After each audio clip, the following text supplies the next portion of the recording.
Assalamualaikum warahmatullahi wabarakatuh. Saya Philip Garadea selaku pemilik Gildis Custom Hardware.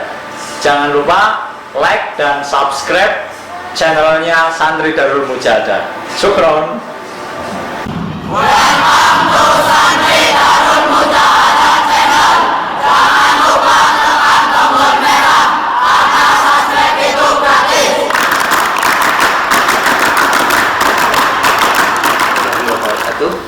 Kembali lagi di channel kami Santri Darul Mujahadah. Kali ini dalam konten Muhadasah Santri. Santri tidak yang bisa mengaji, santri mampu menggapai prestasi, santri mampu berkiprah di semua lini, santri mampu membangun negeri, santri sukses dunia ukhrawi. Kali ini kita sudah bersama Santri Darul Mujahadah, Mas Bil Ifki. Sehat Mas? Alhamdulillah. Alhamdulillah ya Allah. Berarti pernah mondok Darul Mujahadah Mas? Pernah mondok di Darul Mujahadah itu 3 tahun. 3 tahun. Angkatannya siapa ya? Angkatannya Mas Rocky. Oh, Gus Rocky ya? Gus Rocky. Wah, ikut angkatan sama Gus Rocky ya. Ya Allah. Oke. Baik Mas, ini sekarang kan jadi pemilik dari Gildis ya. Gildis itu sendiri apa sih Mas? Toko apa sembako atau apa? Jadi Gildis ini sebuah home industry ya.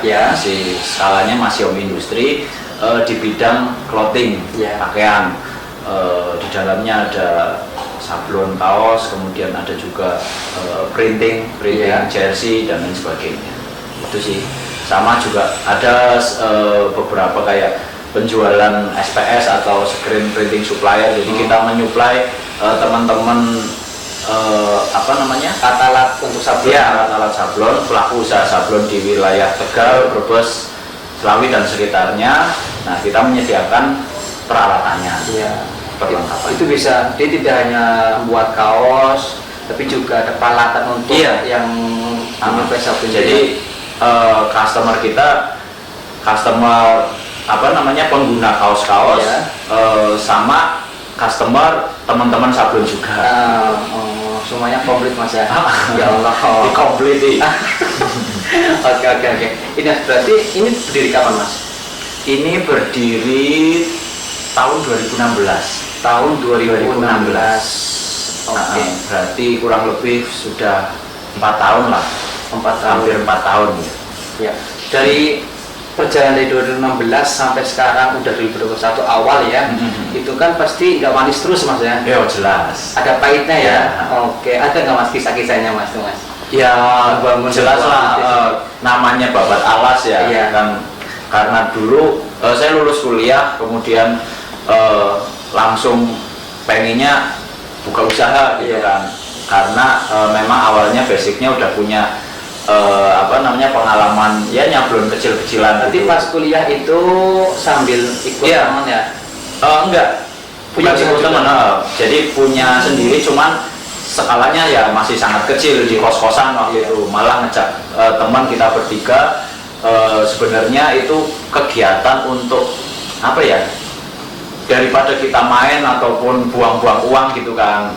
Apalagi nyun sewu, ekonomi kita mungkin nggak sama dengan teman-teman lainnya lah yang sering main ke sana ke sini. Akhirnya kita cari kegiatan yang produktif, yaitu itu tadi bikin sablon kaos. Awalnya di kos-kosan, terus setelah lulus tak pikir-pikir kok kayaknya peluang buat usaha sablon kaos di wilayah Tegal ini cukup lumayan bagus gitu kan.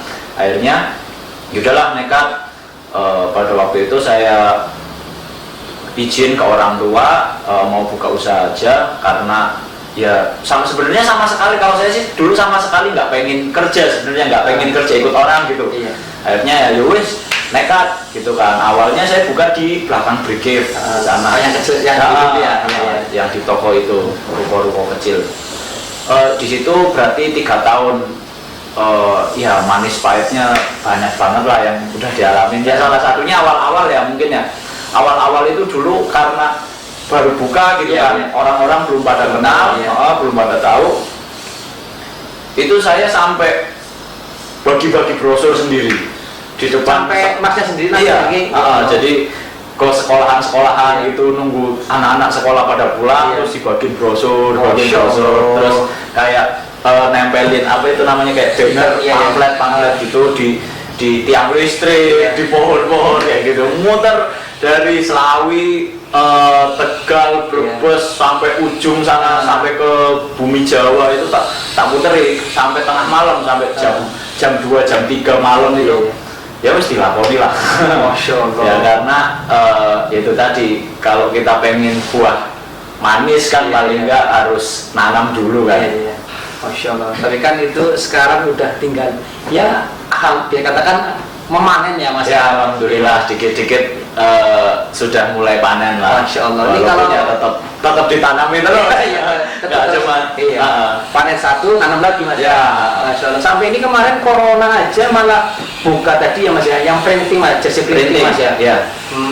Sebenarnya itu sebuah apa ya, terobosan ya, inovasi gitu ya. Inovasi. Jadi saya mikirnya gini, market apa namanya, market sablon ini kan mayoritas komunitas, pelajar, event-event, ya kan. Sedangkan di saat corona ini itu semua mati. Sekolah nggak ada, diliburkan, kemudian komunitas-komunitas nggak ada, yang kumpul-kumpulan nggak ada, event-event apalagi kan nggak diizinkan untuk pembuatan acara dan lain sebagainya. Otomatis omset pun akan sangat turun drastis. Mungkin nggak cuma saya sih, teman-teman yang lain, bahkan usaha lain juga akan mengalami itu. Nah, kalau saya ini kan tadi hubungannya langsung dengan itu tadi ya, customer yang secara langsung mereka berhenti total gitu kan. Jadi ya mau gimana lagi, kalau cuma ngandelin dari mereka ya kita nggak bisa apa-apa. Akhirnya di situ muncul inovasi kan. Tak pikir musim-musim kayak gini kan yang masih jalan itu kan olahraga, ya kan. Karena corona nggak boleh ada kerumunan dan apa, akhirnya muncul kayak sepeda, sempat terus kayak trail-trailan, motor trail juga sempat banyak nih, nambah orang, nambah rame. Terus kemudian kayak sepak bola, kayak futsal itu kan masih jalan lah, voli, minton dan lain sebagainya lah. Intinya olahraga masih jalan. Nah akhirnya saya berpikir kalau saya manuver untuk main printing kemungkinan masih ketolong gitu, untuk produktivitas kita masih ada gitu. Ya udah akhirnya nekat, ya itu balik lagi, saya tuh orangnya nekatan gitu. Jadi nggak punya modal apapun, kalau nekat jadi gitu. Akhirnya ngambil itu mesin printing dan alhamdulillah ya sampai sekarang jalan lah, walaupun nggak sesuai ekspektasi. Ya mungkin ekspektasinya akan menggantikan orderan atau omset yang sebelumnya ngedrop gitu kan. Tapi ya nyatanya ternyata dampak corona ini ya gimana pun nggak bisa maksimal, nggak bisa seperti semula. Tapi alhamdulillah lumayan bisa untuk menutup kebutuhan di Biltis. Oke Mas, jadi kan ada kaos, ada SWS, sekarang ada terbaru ada jersey printing Mas. Itu berarti kan Surabaya produksi luar biasa Mas ya. Omsetnya berapa Mas? Omsetnya Mas? Kalau omset ya mungkin akan sangat terasa beda ya omset di masa-masa COVID dengan sebelum COVID. Mungkin kalau sebelum COVID ya per bulannya kurang lebih ya sekitar 200-300an mungkin. Masya Allah. Tapi itu kan buah dari tadi Mas ya, keliling Mas ya. Ya Allah ya Rabbi. Itu tapi kan itu juga kemarin-kemarin kan belum kemasukan jersey, mesin printing. Ya minta doanya aja lah supaya ke depan bisa. Teman-teman yang mau bikin jersey M2 pada hari Belandang, klub-klub futsal sebagainya, kalau pesen jersey printing harus jauh-jauh di sini aja nih, di Mas Biltis ini, Mas Rifki nih di Biltis ini. Ya, kemudian kan teman Masnya itu kan tadi berusaha mulai bekerja kan ketika kuliah ya, dan Masnya kan kuliah ngambil hukum ya, betul, sarjana hukum ya. Dari orang tua atau mungkin dari sendiri gak pengen ada jadi pengacara, jadi konsultan hukum, kok malah terjun banting setir ke dunia usaha seperti ini, Mas? Ya, jadi awalnya memang sangat apa ya, tidak sesuai sama keinginan orang tua kan. Ya. Jadi orang tua pengennya ya dikuliahin di hukum. Iya. Ya namanya orang kuliah kan pengennya setelah lulus kerja sesuai dengan bidangnya jurusannya gitu kan. Ya orang tua dulu maksanya suruh daftar jadi kayak jaksa, hakim, apa pengacara ataupun mau sekolah lagi pun nggak masalah, sampai bilang gitu nggak apa-apa, barangkali mau ngambil kenotariatan atau apa silakan, tapi ya jangan terus manuvernya ke jomplang banget ya, di sablon. Pernah ada seperti itu ya? Iya, jadi awal-awal ya mungkin orang tua nggak wajar lah orang tua ya, karena mereka belum tahu prospek kedepannya seperti apa, karena nggak tahu. Akhirnya ya balik lagi, saya nekat, udah aku nggak bakal kerja di luar gitu kan, aku nggak mau kerja di luar, pokoknya Bismillah, minta doanya aja. Aku mau buka usaha, gitu, mau buka usaha, ya udah. Mulai dari situ benar-benar nol, jadi sama sekali nggak disupport modal dari orang tua ataupun dari, ya paling modal satu-satunya ya pinjaman bank lah, karena pada waktu itu sama sekali nggak punya apa-apa gitu kan. Karena kalau kita pengen cepet jalan ya paling nggak ada modalnya gitu. Kita nggak bisa kita usaha pengen gede tapi tanpa modal, ya nggak bisa. Tetap walaupun kita punya semangat, punya mental petarung, tetap harus ada modalnya, itu nggak bisa dipungkiri kan. Walaupun sedikit atau banyak kan tetap ada lah. Jadi nekat harus diimbangi dengan modal juga, Mas ya. Cuma kan dengan pinjam itu kan juga udah berani menghitung kan. Iya, betul. Ini seperti ini, minyak seperti, berarti harus usahain seperti ini, hasil seperti ini kan harus seperti itu, Mas. Ada pertimbangan lah dalam usaha itu ya. Oke. Nah, itu berarti SH-nya itu intinya kan itu sekolah itu bukan hanya kerja, Mas ya, untuk pengalaman sebagainya ya. Jadi kalau menurut saya itu kita kuliah itu tujuannya ya bukan cuma ilmu sih yang didapat. Jadi orang yang kuliah dengan yang nggak kuliah itu pola pikirnya, pola pikir akan sangat terlihat itu pola pikirnya, mindsetnya. Mindsetnya akan sangat beda orang yang kuliah dengan mungkin orang yang nggak berpendidikan gitu ya, walaupun mereka sama-sama punya basic berwirausaha atau apa, tapi itu nanti kedepannya akan sangat beda. Betul. Cara mengatur karyawan, cara mengatur keuangan dan lain sebagainya. Nah baik, tadi cara mindsetnya jenengan itu dengan kuliah ya, dan juga tadi walaupun hukum tapi kita tidak harus linear dengan bidang jurusan kita kan, itu, tapi kan akhirnya ada imbasnya, Mas ya. Cara Mas Billy itu merangkul karyawannya kan seperti teman sendiri, dan juga memanage itu kan luar biasa. Kalau pesan di sini itu kan nggak bisa langsung harus lewat admin dulu, nanti kasih, nanti ada gue dulu, dan juga struknya invoice dulu, nanti luar biasa kan. Itu gimana, Mas? Ya, jadi kita dari awal selalu menekankan untuk belajar menjadi profesional. Walaupun skalanya masih kecil, tetap yang kita usahakan adalah menjadi sebuah perusahaan yang profesional.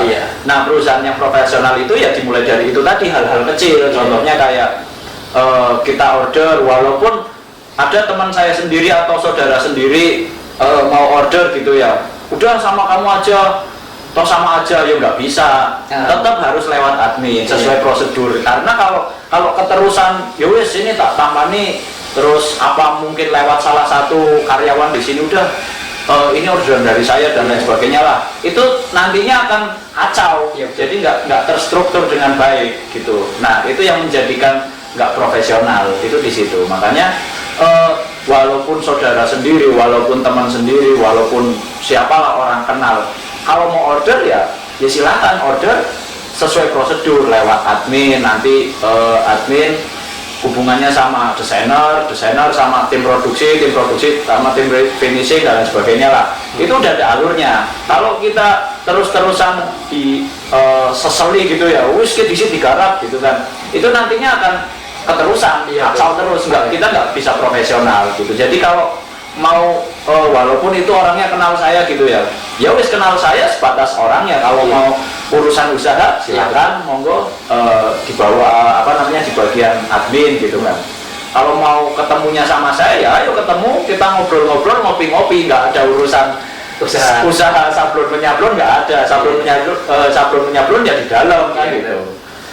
Jadi ya dari awal sudah dibiasakan seperti itu untuk customer. Kalau untuk karyawan kita harus buat aturan dulu. Adanya orang patuh itu kan karena ada aturan. Kalau nggak ada aturan ya kita nggak bisa, nggak ada patokannya untuk patuh kan. Nah dari situ kita buat aturan, kita harus konsisten menyesuaikan aturan tersebut gitu kan.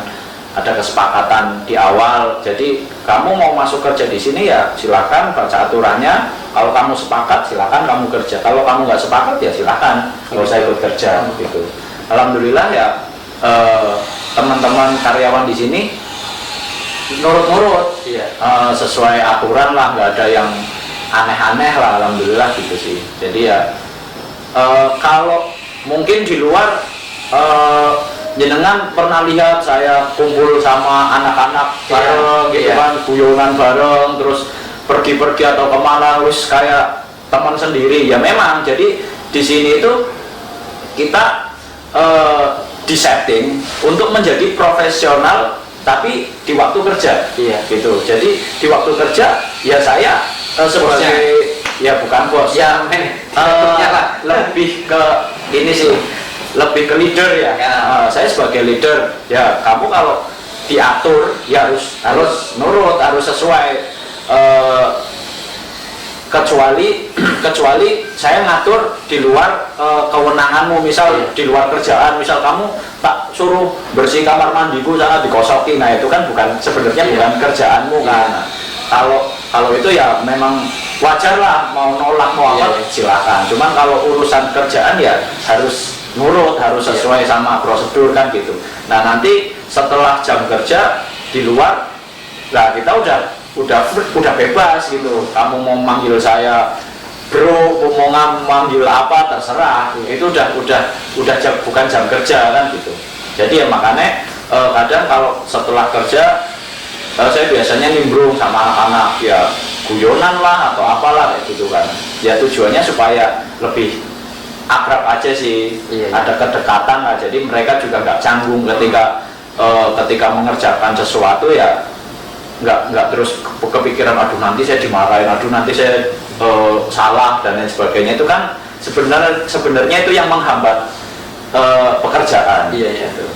Oh gitu. Kemudian kan tadi dengan profesionalitas ya, dalam kerja juga, dengan kan secara tadi penghasilan usahanya udah ya untuk saat ini ya bilang luar biasa lah ya, luar biasa. Akhirnya kan hobinya juga nggak pernah ketinggalan ada artis kemudian ada anak muda ketika udah di usaha aja kan, berarti ada bahasan seperti ini, apa kerja terus apa berapa sih setelah bayar gitu kan. Nah, kan kalau misalkan enggak ya kerja ada jam kerja sendiri, kemudian liburannya liburan untuk ibarat untuk hobinya gitu kan. Karena gimana baginya Mas itu Mas? Jadi pekerjaan ini kan sebenarnya melelahkan, walaupun saya nggak kelihatan kerja nih, nggak kelihatan macul lah apa kan nggak kelihatan. Cuman kan kita juga butuh mikir kan. Setiap hari kita dipaksa untuk mikir gimana caranya usaha ini bisa jalan, gimana caranya usaha ini bisa berkembang dan lain sebagainya. Senin sampai Sabtu itu, atau kadang Senin sampai Jumat ya, itu kan dihabiskan untuk berpikir, untuk berpikir ke perkembangan kedepannya. Nah, capek juga ternyata. Saya juga butuh istirahat gitu kan. Nah, istirahatnya saya ya dengan cara itu tadi. Kebetulan saya punya hobi terabasan atau ngetril, ya wis tak pakai, tak maksimalkan setiap hari Minggu ataupun Sabtu Minggu. Kalau mungkin long trip gitu ya, jauh tempatnya ya Sabtu Minggu gitu. Ya itu udah Sabtu Minggu itu tak maksimalkan untuk refreshing, bener-bener nggak mikirin kerjaan sama sekali. Tujuannya ketika nanti Senin udah kerja lagi fresh gitu, pikirannya fresh. Iya, Jadi betul. ya wis enak lah, enggak melulu memikirkan kerjaan gitu kan. Intinya kan ada waktunya masing-masing Mas ya. Iya, betul. Kerja ketika refreshing ya liburan Ya, bahkan saya sering ketika lagi refreshing gitu ya, lagi mainan, lagi nge-drill di hutan gitu, buka HP, telepon, WhatsApp gitu kan, orang mau bikin kaos, Iya. ya paling tak balasin, mohon maaf mas, ini jamnya istirahat, jamnya libur gitu kan, kalau mau urusan ini ya nanti dihubungi lagi Senin. Iya. Ya paling kayak gitu sih, karena ya saya nggak mau ketika saya kerja pun saya nggak mau diganggu, dan ketika saya istirahat pun saya nggak mau diganggu gitu. Betul. Jadi ya lebih enak sih. Lebih nyaman Mas. Lebih nyaman. Nah, semuanya Mas ya. Ha-ha. Oke. Ya, itu terakhir Mas, selain minta nasihatnya lah untuk para santri dan juga mungkin anak-anak muda ya yang takut membuka peluang usaha, takut nanti gimana ya masa usaha ini nanti rugi nilainya lah. Ya. Itu ya silakan Mas, minta nasihatnya Mas. Ke sana. Oh ya, kalau teman-teman yang mau buka usaha jangan takut, yang penting ada niat dulu, kemudian harus melihat pasar dulu, melihat peluang, sekiranya apa yang memang menghasilkan, kemudian jangan takut akan resiko, karena yang namanya orang usaha itu kan akan jatuh bangun. Jadi ya harus tetap punya mental petarung gitu sih. Pesantren dong, pesantren. Pesantren dan mujadah khususnya. Buat santri dari mujadah, pokoknya manjada wajah. Oh, pertama tuh Mas ya. Legend sekali lah. Ingat, paling ingat itu toh. Intinya itu kan sebenarnya intinya itu Iya, benar. Manjada. Siapa yang bersungguh pasti akan berhasil. Benar. Pokoknya jangan mudah nyerah, itu aja. Iya. Apapun bidangmu, apapun usahamu, Iya. tekuni. Jangan gampang nyerah, jangan putus asa. Masya Allah. Terima kasih Mas. Waktunya ini ya Allah, semoga lancar terus. Amin, amin, amin. Yang main juga ke Darul Mujadah Mas ya. Amin. Iya, siap. Insya Allah ya. Terima kasih teman-teman sudah wadasak bareng Mas Bilifki, owner dari Biltis. Ya banyak sekali pelajarannya. Jadi teman-teman yang ingin buka usaha, anak muda usaha jangan takut. Tadi ada niat membaca peluang atau membaca pasar, dan juga jangan takut resikonya ke depannya. Jadi Mas Bil masih muda sekali, tapi juga sudah punya omset ratusan juta setiap bulannya, dan juga hobinya juga nggak ketinggalan. Jadi anak-anak muda jangan mager, ya terus bergerak seperti santri tadi, manjada wajada. Oke, terima kasih, syukron. Assalamualaikum warahmatullahi wabarakatuh.